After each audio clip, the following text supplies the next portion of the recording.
topic will be on update on TCMR, including chronic active TCMR. The chairs for this will be Professor Anil Bhalla, President of International Society of Nephrology, ISN Delhi, and Professor Manoj Jain, ISRTP President, SGPGI Lucknow. May I request the chair members to invite the speaker. Thank you. At the outset, I would like to thank the organizers for giving me the opportunity to chair this very important session. It is my proud privilege to invite Professor Mark Haas, who will be delivering his talk on T-cell mediated rejection in kidney transplant, and also will discuss on chronic active mediated rejection. And Mark Haas is a very senior and very experienced renal pathologist. He is professor of pathology at Cedar Sinai Medical Center at Los Angeles, US, and he is the recipient of prestigious Jacob Churd Award for outstanding contribution in renal pathology. He has served on editorial boards of various prestigious journals like Kidney International, Journal of American Society of Nephrology, Clinical Nephrology, Histopathology. And he has been the part of all the 6 BENEF histology conference on allograft pathology. Request Dr. Professor Mark Haas to deliver his talk. Hey, thank you very much. Appreciate the comments. It's a pleasure to be here. Would rather be in person, but we will do our best using the technology. So I'm going to talk about T-cell mediated rejection, and I'm going to give a brief review and then an update on some very important issues that concern the diagnosis and outcomes in TCMR. Sir, so can you make the screen in a full screen mode? Okay, let me see if I can, 1 second. I think it is in full screen mode. No, it is not. It's not. At the bottom, yeah. Mark, at the bottom, can you see? Yeah, let me see if I can do, so these are my, these are my disclosures. So I'm going to start by reviewing acute T-cell mediated rejection and the BANF classification as a background, and then I'm going to get into some concerns and developments. I'm going to talk about borderline lesions, which has long been a problem, arterial lesions, whether these truly represent TCMR, and then I'm going to talk about chronic active TCMR and inflamed IFTA. So the BANF criteria for acute TCMR have not changed a whole lot since BANF 1997, when these were published and described 3 different histologic types or grades of T-cell mediated rejection.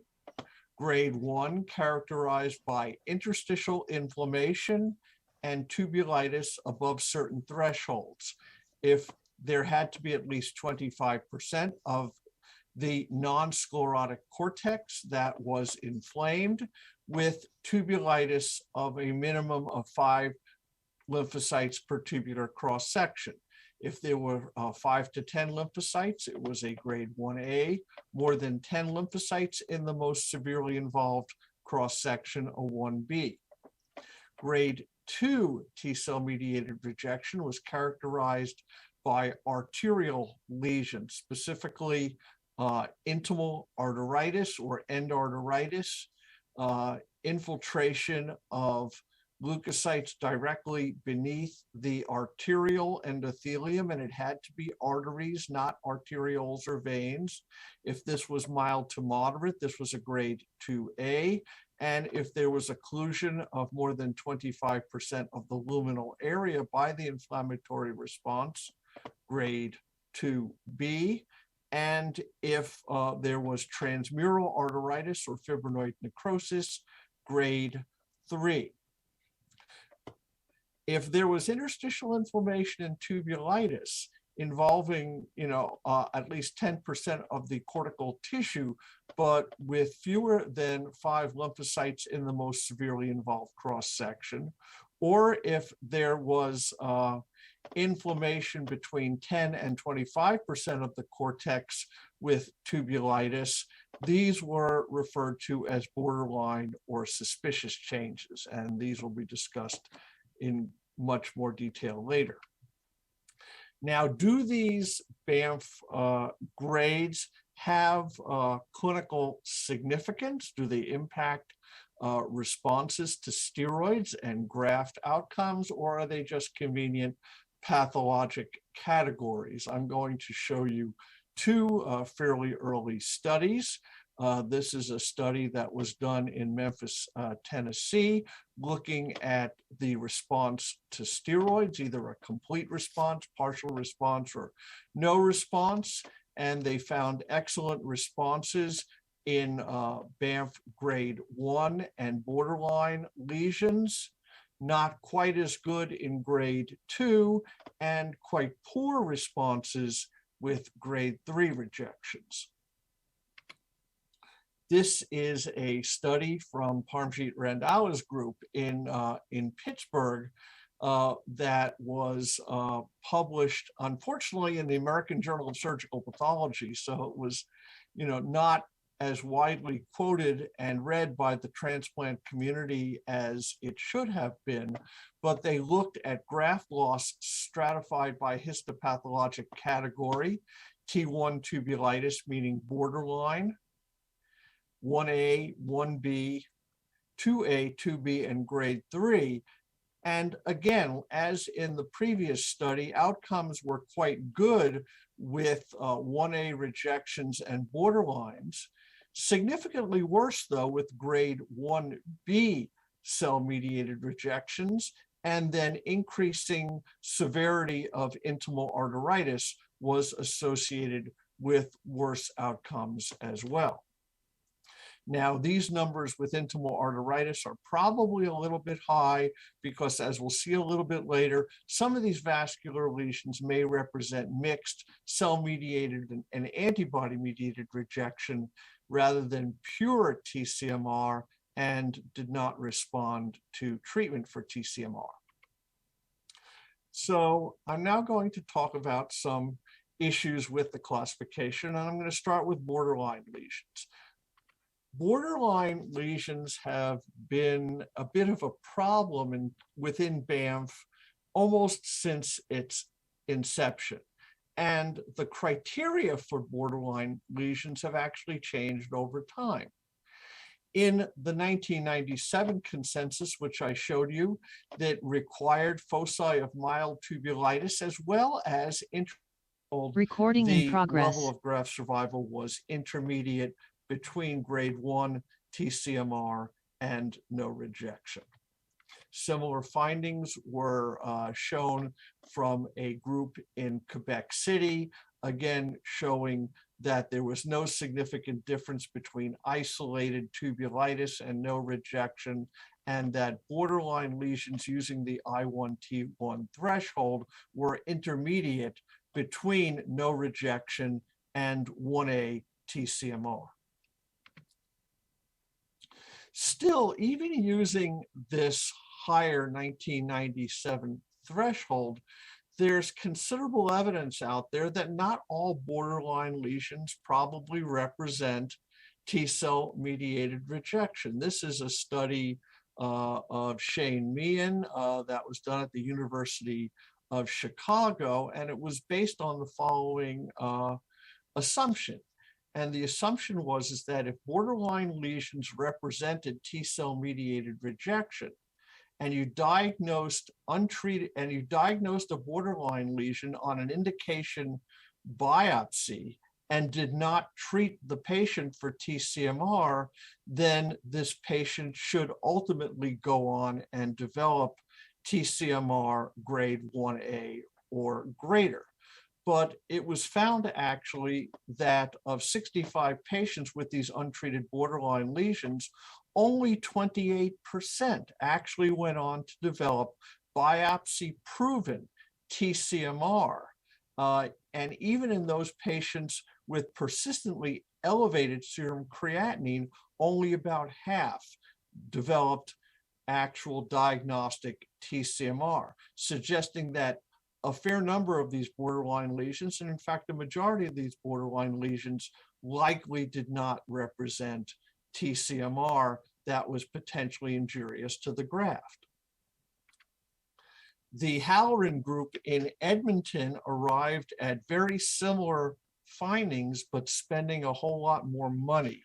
They looked at microarray analysis and compared the analysis of TCMR lesions histologically, borderline and non-rejected lesions according to what they call a molecular TCMR classifier, which is a group of 24 interferon gamma and cytotoxic T cell associated genes.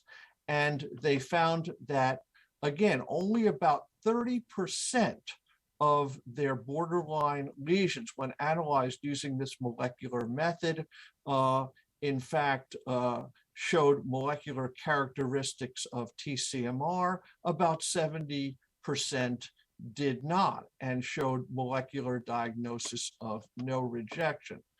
This suggests that perhaps such molecular diagnostics might be useful in telling us which borderline lesions are likely to represent TCMR and which are not, although follow-up data was not obtained. Another way to perhaps distinguish harmful borderline lesions from non-harmful or less harmful borderline lesions is to couple the biopsy with serum blood determination of donor-derived cell-free DNA. And this was a study of 79 patients, and about 30 or 40% of them had borderline lesions. The majority actually had TCMR grade 1A, but when they were all DSA negative. And what they found was that if the donor-derived cell-free DNA was above a certain threshold here, 0.5%, then the sequela of TCMR were more likely to be seen. Recurrent rejection, development of de novo DSA, and decreased in estimated GFR. Whereas if the donor-derived cell-free DNA was below this threshold, these patients tended to do quite well, only very rarely developed de novo DSA, and were unlikely to develop acute rejection. So again, both molecular techniques and donor-derived cell-free DNA might be useful in telling the bad borderline lesions from the not so bad ones. I'm now going to go on and talk about arterial lesions.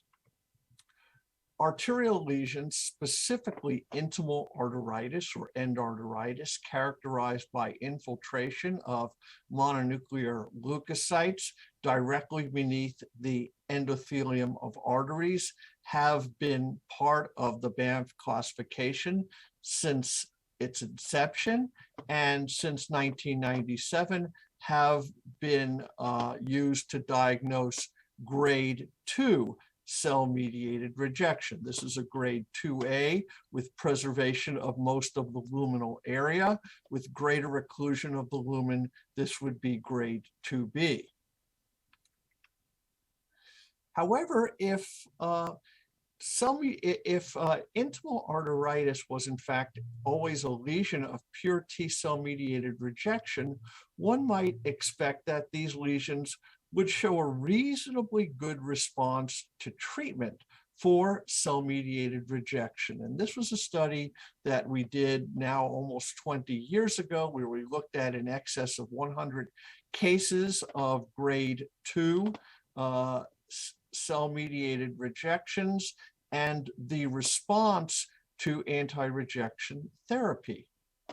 And we saw that with grade 2A rejections, only about 50% showed a complete response to steroids alone. only about 50% responded to all treatments, which included anti-T cell therapy. And with grade 2Bs, the results were even worse, with about 40% of grade 2B rejections showing no significant response to these anti-rejection therapies, which was a bit surprising. However, that study was done before we recognized the entity of C4d negative antibody-mediated rejection. Patients with C4d positivity were excluded from that study, but patients with donor-specific antibodies in the absence of C4d were not. And we can see here from this data from our center, and it's a little bit old now, 2014, but showing that about half or slightly more than half of patients with grade 2A or 2B cell-mediated rejections also show diagnostic changes of antibody-mediated rejection, that is microvascular inflammation and donor-specific antibodies. And only about half of these patients are C4d positive. So clearly, I suspect that some patients with mixed antibody-mediated and cell-mediated rejection, or perhaps even pure antibody-mediated rejection, were included in that previous study. And this is a study from Paris showing that when these V lesions, these arteritis lesions, are present in the context of microvascular inflammation and donor-specific antibodies, their outcomes tend to be much worse when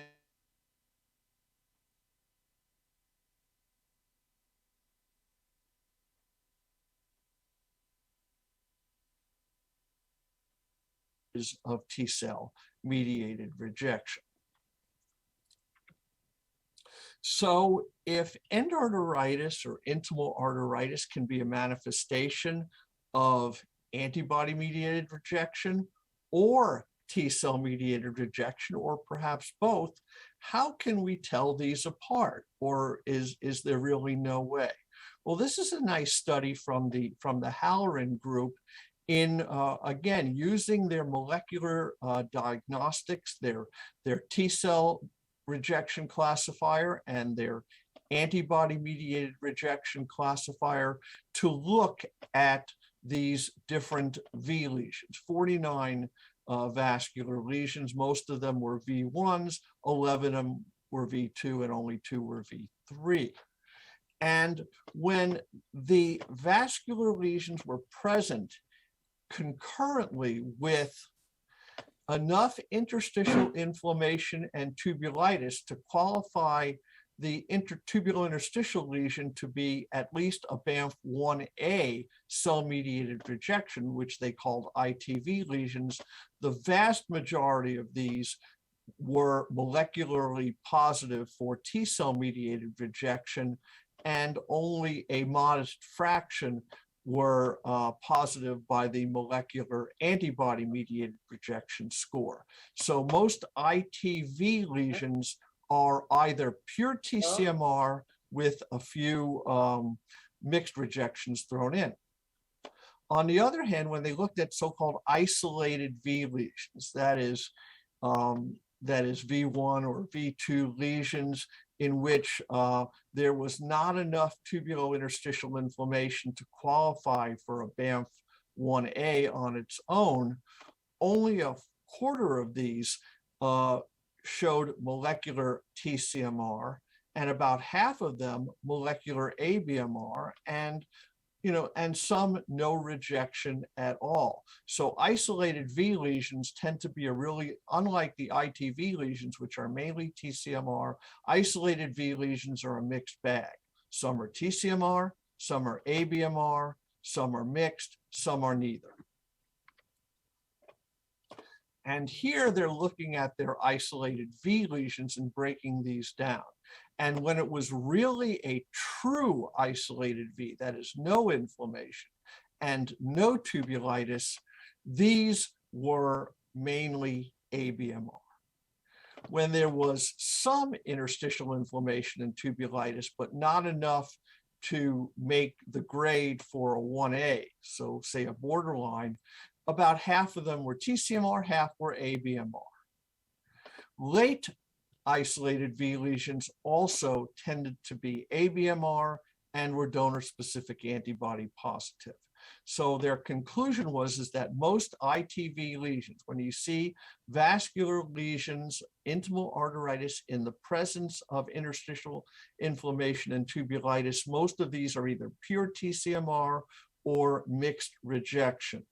But the majority of early isolated V lesions, many of them are neither TCMR or ABMR, and late isolated Vs tend to be predominantly ABMR, just fewer than these TCMR.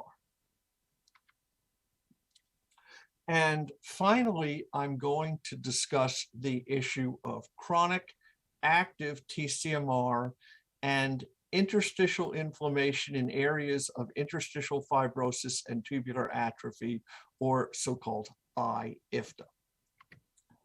Now, the original Banff classification, Banff 97, for acute TCMR specifically grades only interstitial inflammation in non-scarred areas of the cortex, and that inflammation in scarred areas of the cortex, IIFTA, is not considered when diagnosing acute TCMR. So an area like this would not be counted toward the Banff I, or interstitial inflammation score. Yet a number of studies have now found that IIFTA is highly correlated with graft loss. One of the early studies of this was the DCAF study, where they looked at different severities of IIFTA and looked at graft survival, and they found that increasing amounts of IIFTA were associated with a higher risk of graft loss. Well, could this be just an effect of IFTA alone, since we know that chronicity is associated with poor renal function and declining renal function, both in transplants and in native kidneys? Well, this is a study from the Halloran group. They're comparing here IIFTA and I0-IFTA, that is uninflamed IFTA and IIFTA in equivalent amounts. And they found that when interstitial inflammation and tubular atrophy was at least 25% inflamed, this was associated with worse graft outcomes than when there was less inflammation with the IIFTA, less inflammation in the IFTA, or no inflammation in the IFTA. So the effect of IIFTA on graft loss seems to be greater than that of just an equivalent amount of fibrosis alone. These results were subsequently confirmed and extended by a number of different groups, particularly the Paris transplant group, Alex Lupi and Carmen Lefaucher, and Brian Nankivell's group in Sydney.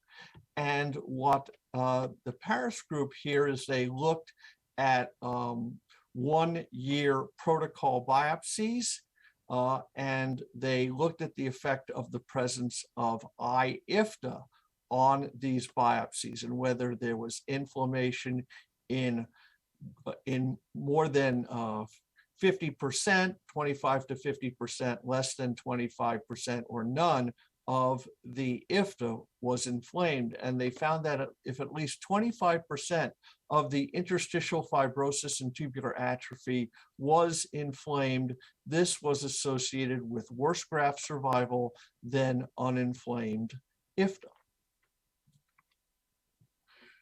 Importantly, they also looked at these 1 year protocol biopsies and examined if there was an association of ISOT on the one-year protocol biopsies with previous TCMR during the first year post-transplantation. And what they found is that patients who had ISOT on their one-year protocol biopsy were almost 3 times as likely to have had a prior acute TCMR than patients whose one-year protocol biopsy did not show ISOT, suggesting that ISOT may be a sequela of prior incompletely treated TCMR or perhaps under immunosuppression. And they also found that when the ISOT was associated with tubulitis, graft survival was less than when the ISOT was seen in the absence of tubulitis. So in 2017, the Banff group introduced a new diagnostic category, chronic active TCMR. Now, previously, there was a chronic TCMR category, but it pertained only to arterial lesions, intimal fibrosis with mononuclear cell inflammation within this fibrotic intima, which we now know can be a manifestation of TCMR, chronic ABMR, or mixed rejection. But these grade 1A and grade 1B chronic active TCMR were new lesions. And in order to prevent the overdiagnosis of this lesion, we didn't just focus on ISOT, but added some additional criteria as well. So to diagnose a grade 1A chronic active TCMR, there needed to be interstitial inflammation involving at least 25% of the sclerotic cortex and at least 25% of the total cortex with moderate tubulitis. So again, similar to grade 1A acute TCMR, although we're now factoring in ISOT. If there were more than 10 lymphocytes per tubular cross-section with the same thresholds for ISOT and total inflammation, this was a grade 1B chronic active TCMR. Well, we have a lot of evidence that chronic active TCMR may be a sequela of acute TCMR, but the key question is, does chronic active TCMR respond to therapy for T-cell mediated rejection? Should these patients be treated with steroids or anti-T-cell antibodies? So this was a preliminary study that we did in our center that was published in Kidney International earlier this year, led by Vanderleen Kung, who was our renal pathology fellow at the time and is now at the Oregon Health Sciences Center, and Ed Wong, who is transplant nephrologist here at Cedars. And we looked at cases of chronic active TCMR. Now at our center, the vast majority of these patients are in fact treated. And we looked at the response to treatment in patients with 1A chronic active TCMR and 1B. All of the 1As that were treated with steroids alone. And we can see here that only 7 out of the 21 patients who had chronic active T-cell mediated rejection did respond to steroids. 2/3 did not. So some of the patients do respond to steroid therapy, but some do not. The results were considerably worse with 1B chronic active TCMR, with only 2 patients out of 23 responding to therapy. So you can see here that if we look at the response to therapy based on the amount of tubulitis, that there were more responders with 1As than 1Bs, but even with the 1As, fewer than 50% of the patients showed a response to anti-T cell therapy. The response was not, interestingly, not dependent on the amount of inflammation in non-scarred cortex. So it doesn't seem like this response is just treatment of an acute TCMR, but nonetheless, it would be nice to know, which patients are more likely to respond to treatment and which are not. It was not dependent on the amount of IFTA present in the biopsy either. So van der Leen went and did molecular studies on biopsies from responders and non-responders to steroids and anti-T cell therapy, and did this using two combined gene sets. One was the BAMF, the BHOT, or the Human Organ Transplant BHOT panel, which is about 780 genes, which Dr. Session mentioned toward the end of her talk.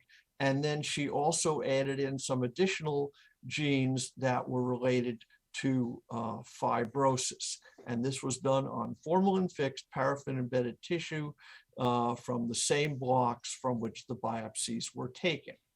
And they found that the gene signatures of responders and non-responders were quite different. That the responders, their tissue tended to be enriched in genes encoding fatty acid metabolic pathways, whereas the non-responders tended to have higher levels of mast cell associated genes and fibrosis associated genes. And this here shows one of the mast cell associated genes, CPA3, looking at CPA3 expression. And again, the responders are the dark circles, and the responders, regardless of the amount of interstitial fibrosis and tubular atrophy, tended to have low levels of expression of these mast cell associated genes. And when van der Leen went back to the actual tissue and did immunohistochemistry for CD17, a mast cell marker, again, the responders tended to have low levels of mast cells in the tissue. So mast cells seem to be a marker for a non-responder rather than a responder. And with that, I am going to conclude my talk, and we'll be happy to take any questions. Thank you. Thank you, Dr. Haas, for excellent presentation. So highlighting the importance of exact grading in the transplant biopsy, which has got therapeutic implications. So once I had the privilege to visit his center in Chennai. He has got excellent lab there. Anyone can go there and visit his lab. He's an excellent renal pathologist and transplant pathologist. So any question can be taken up by Dr. Haas. Sir, importance of TIFTA in chronic T cell mediated disease. So there has been some recent changes. So can you? Yeah. So there is some data suggesting that inflammation in inflamed tubules or tubulitis in areas of IFTA is like IFTA associated with poor graft outcomes. At least in most studies that have been done, IFTA seems to be a better marker for graft loss than TIFTA. And one of the problems that we deal to a certain extent with grading TIFTA is that how atrophic do we want to allow the tubules to be counted as TIFTA? When you have very severely atrophic tubules, it's not uncommon to see tubulitis in these tubules, even in native kidney biopsies. this seems to be a fairly non-specific response. So one of the problems that have been done with problems with studies of T-IFTA is that different levels of tubular atrophy are accepted for grading T-IFTA. And I think this is something that pretty much needs to be standardized. The BANF currently does not accept what we call severely atrophic tubules for grading of either tubulitis or T-IFTA.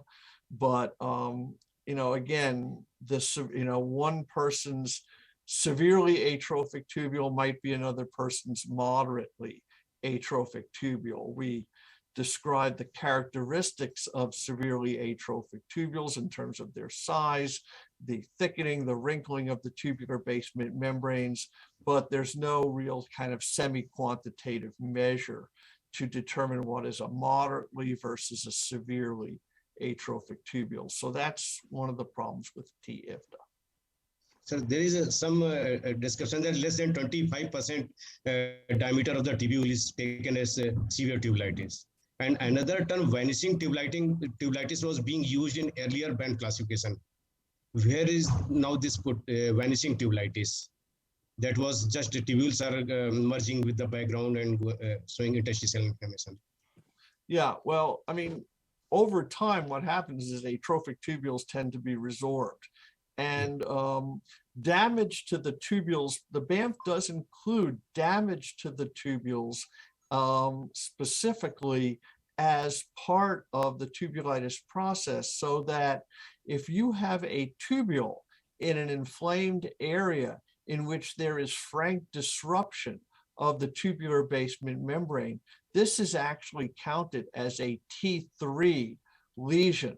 So sometimes we will see damage to the tubules with frank disruption of the tubular basement membrane, and it may not have 10 lymphocytes per tubular cross-section or 11 lymphocytes, but this would be counted as a severe tubulitis.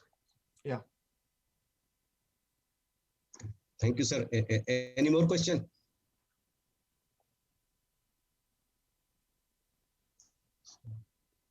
Thanks, Dr. Haas, for excellent presentation. Everyone will agree that he's excellent renal pathologist and transplant pathologist.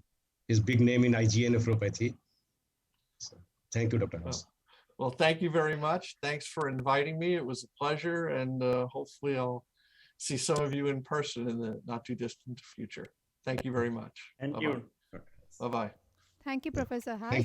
Thank you, chairpersons, for your valuable time.